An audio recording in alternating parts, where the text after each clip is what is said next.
ભરૂચ નગર સેવા સદનના ward number 1માં સ્થાનિક નગરસેવકોની ગ્રાન્ટમાંથી નિર્માણ પામેલ વિકાસ કાર્યોનું લોકાર્પણ કરવામાં આવ્યું હતું। ભરૂચ નગર સેવા સદનના વોર્ડ નંબર 1માં આવેલ પાર્ક રિયાઝ પાર્ક ઇમરાન પાર્ક તરફ જવાના રસ્તા પર ₹6 લાખના ખર્ચે બ્લોક બેસાડવામાં આવ્યા છે।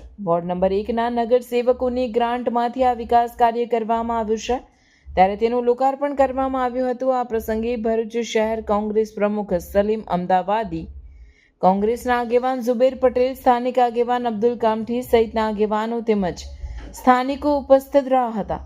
આ પ્રસંગે કોંગ્રેસના આગેવાનોએ નગર સેવા સદનના અધિકારીઓ તેમજ પદાધિકારીઓનો આભાર માની પશ્ચિમ વિસ્તારના વિકાસ માટે તેઓ સહયોગ આપતા રહેશે તેવો આશાવાદ વ્યક્ત કર્યો હતો।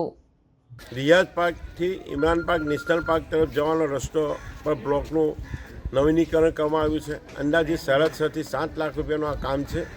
એમાં દિવાલ ટુ દિવાલ જે રીતે બ્લોક બનાવવામાં છે, સુંદર કામ થયું છે। આ લોકોના આ વિસ્તારના મુખ્ય રસ્તો છે 5-7 સોસાયટીઓને, તો જવામાં જે તકલીફ પડતી હતી વરસાદના કારણે ચોમાસામાં જે રસ્તો ખોદાઈ ગયો હતો એનું નવીનીકરણ કરીને છેલ્લી 2025-26ની ગ્રાન્ટમાં ત્યાં જે કામ મૂક્યું છે એમાં મંજૂર થઈને આજે પૂર્ણ થયું છે।